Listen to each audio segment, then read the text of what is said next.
relapses, and feelings of self-worthlessness if a person doesn't fit that specific narrative. Although I don't identify any longer with the word addict, which is the medicalized term for those of us who suffer in the ways that we do, I am a card-carrying member.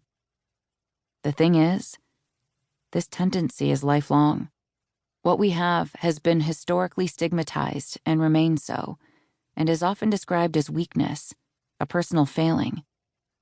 What we have comes and goes over the course of a lifetime, latent or triggered by God knows what's next. I am 56, so I know a bit about how the boomerang works. Telling the story requires turning back on your own life and having a good hard look, yes, but it also requires learning how to see differently. Some of the stories we are carrying inside us are contradictory, terrifying, ugly even. How can you learn to truly see the self that did not want to feel anything? The self that moved deathward since life hurt too much? The self that felt emptied of worth? The self that created a cover being through drugs to get through existence? That's the thing about grief. Sometimes it's so sharp, you feel fearless. And how can you learn to see her with compassion and kindness? You go back and get your girl, that's how. Which is what Erin Khar does in Strung Out. You retrieve your body's stories.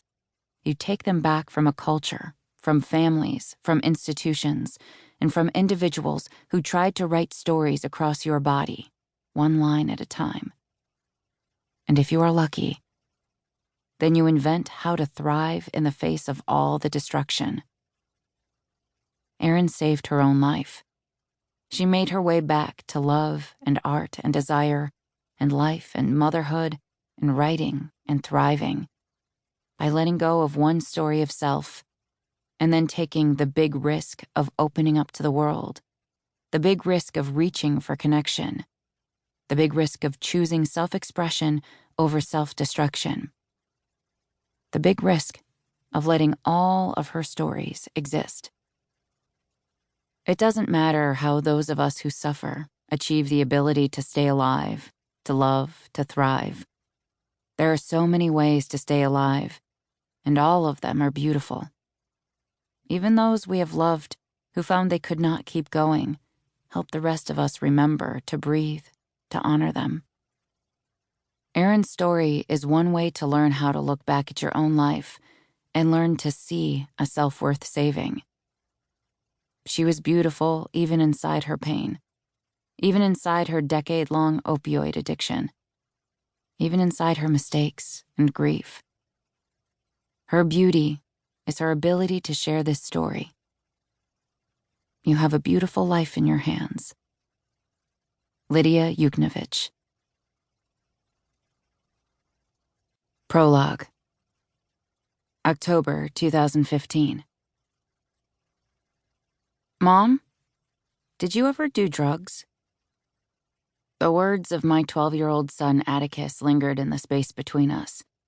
A car horn from the busy street outside could be heard from our fourth-floor apartment in Greenwich Village, punctuating the moment. Parts of myself, other selves, past selves, collided headlong into who I'd become. A mother, a wife, a writer, an advice columnist. At that moment, I wanted time to stop. I wanted Atticus to remain too young to understand the perils of drug addiction. I know how drug use can obliterate a life. I didn't want any part of it to touch him. I wanted to protect him from the harsh realities of the opioid crisis that is ravaging our country. But this impulse to look away, to avoid confronting the opioid crisis and pretend it's not happening, is the very thing that keeps us in danger. How can we recover as families, as a nation, and create a healthier space for our children if we don't talk about it? We must be willing to share our experiences and be willing to examine the opioid crisis from all angles, even the angles that hit close to home. The fact is, every 11 minutes, an American dies of drug overdose. Overdoses are the leading cause of death in this country for people under 55.